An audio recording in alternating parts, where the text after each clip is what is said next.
Assalomu alaykum, hurmatli Otabek Toshpo'latov YouTube kanali kuzatuvchilari. Bugun joriy 2025-yilning 25-oktyabr shanba kunida biz yana bog'imizdagi chiroyli ana shu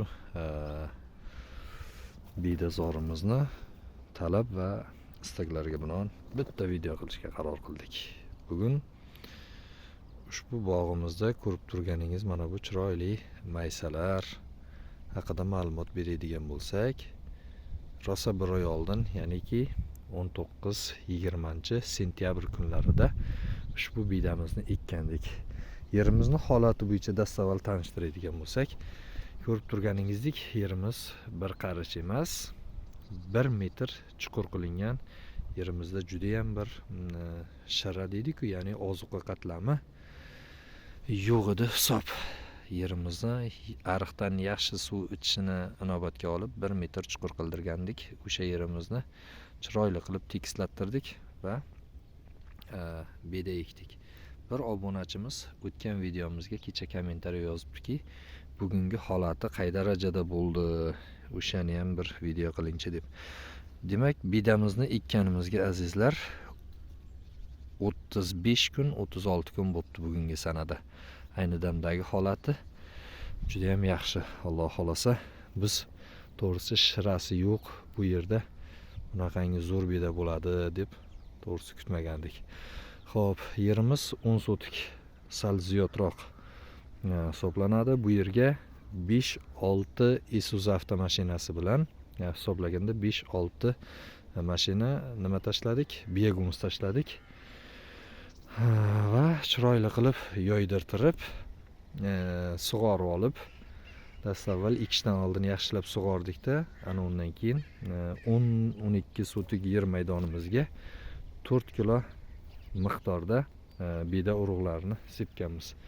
Ana xo'p, vaziyat shuni taqozo qildiki, kechqurun ekishga to'g'ri kelib qoldi. Demak, qayerlarigadir juda ham qalin tushgan, ana shunday chiroyli maysalagan, qayerlarigadir sal aytaylik kamroq tushgan. Lekin kamroq tushgan bularni ham biz yaxshi bilamizki, beda juda ham bir sho'x o'simlik bo'ladi. Demoqchi bo'lganimki, birinchi o'roqdan keyin, ikkinchi o'roqdan keyin, har bir o'rganizdan keyin Xudo xolasa panjalab yanada bu qalinlashaveradi inshaalloh karim. O'shani inobatga olib hech qanday aytaylik mineral yoki qurtga qarshi boshqa dori sepganimiz yo'q. Hozircha ana shu 35 kun mobaynida 3 marta bostirib zo'r sug'ordik. Birinchisi o'zini ekilgan suvi bo'lsa, ikkinchi, uchinchilari undan oradan 10 kun, 15 kun o'tkazib 3 suv bilan ana shu holatga keldi. Alloh xolasa, yomon emas, yaxshi. Shu bilan endi Xudo xolasa sug'ormaymiz. Bu yog'i qish, o'sha yog'ingarchilik boshlanadi inshaalloh. Havolar ham ancha salqin tushib qoldi. Hamma yig'im-terimni oxirgi kunlari daladashda nima ekilgan bo'lsa hamma yig'ishtiryapti. Mana shunday qilib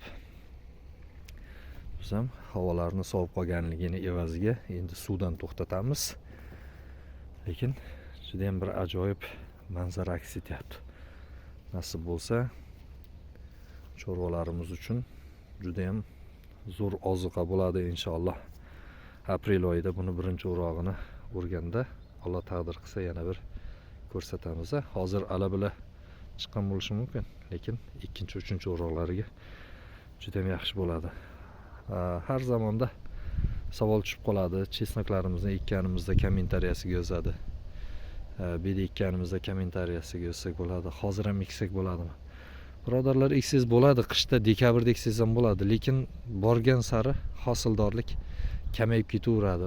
Dekabrda ekkaningiz yer muzlamagan bo'lsa bo'ldi. Qor yog'masa bo'ldi.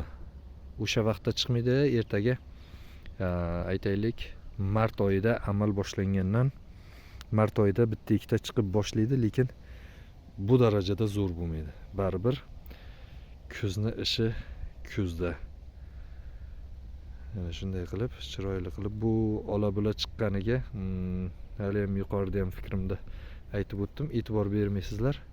Bu vaziyat shuni taqozo qildiki, kechasi ekildi, fonarni yorug'ida ekildi, telefonni fonarni yorug'ida. Kunduzi ekilganda balkim bir tekis bo'lib, hamma joy ana shunday chiroyli holatda bo'lardi. Lekin men o'ylaymanki, buni Xudo xohlasa, demak, nima qilgan? O'rnini bosib ketadi. Alloh taolo nasib qilsa, chorvalarimizni rizqini ulug' qilsa, bir-birini o'rnini bosib ketadi. Xo'sh, maslahatim, hozir endi ekishni to'xtatganimiz ma'qul. Bahor faslida ekilsa nima bo'ladi?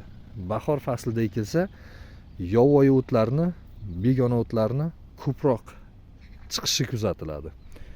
Bir de asosan o'sha 10-15 avgustdan boshlab toki oktyabrni 15gacha deng 2 oy muddatda zo'r eksangiz bo'ladi. Avgustda ekmaganlar mayli avgustni issiq bo'ladi desak, sentyabr, lekin oktyabrni 15dan keyin men o'ylaymanki, ekishni to'xtatgan ma'qul. Bizda hozircha ana shunaqa gaplar. Hammalaringizga rahmat. Alloh dehqonchilik, chorvachiliklarimizga baraka bersin. Rahmat, sog' bo'linglar.